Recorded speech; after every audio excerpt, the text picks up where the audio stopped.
વિસ્તાર સાથે વરસાદની આગાહી। વરસાદને લઈને હવામાન નિષ્ણાંત અંબાલાલ પટેલની મોટી આગાહી। સૌરાષ્ટ્રમાં અત્યંત ભારે વરસાદની આગાહી છે। કેટલાક વિસ્તારમાં ભારે પૂરની સ્થિતિ સર્જાઈ શકે।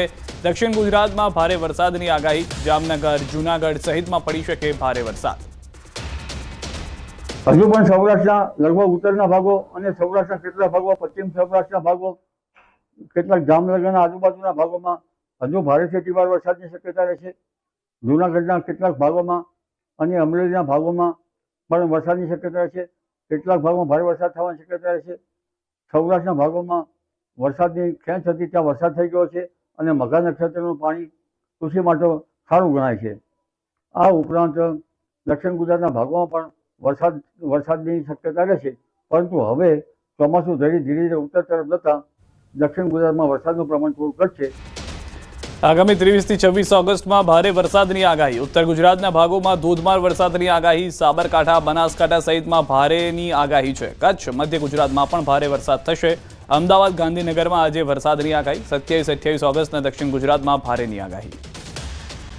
તારીખ 23 થી 26 ઓગસ્ટમાં ઉત્તર ગુજરાતના કેટલાક ભાગમાં ભારેથી અતિભારે વરસાદ થવાની શક્યતા રહેશે।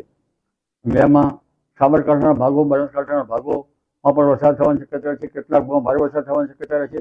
સમી પાટણ, હાજના ભાગમાં વરસાદ થવાની શક્યતા રહેશે। કચ્છના કેટલાક ભાગમાં ભારે વરસાદ, ઝાપટા પડવાની શક્યતા રહેશે। આ ઉપરાંત મધ્ય ગુજરાતના ભાગોમાં પણ ભારે વરસાદ થવાની શક્યતા રહેશે।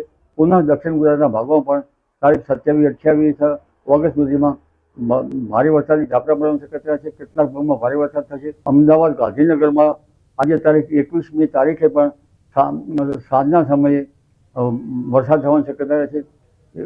ત્યાં મુસળધાર વરસાદ થવાની શક્યતા ગણી શકાય।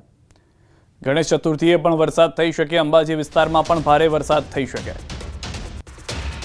તહેવારોના નિમિત્તમાં પણ ગણેશ ચતુર્થી અને પર્યુષણના તહેવારોમાં પણ વરસાદ થવાની શક્યતા રહેશે। અંબાજીના ડુંગરાળ વિસ્તારમાં પણ વરસાદ થવાની શક્યતા રહેશે। એટલે હાલમાં કંઈક મેળા છે, તો મેળામાં ક્યાંક આહલાદક વરસાદ ઝાપટા પડે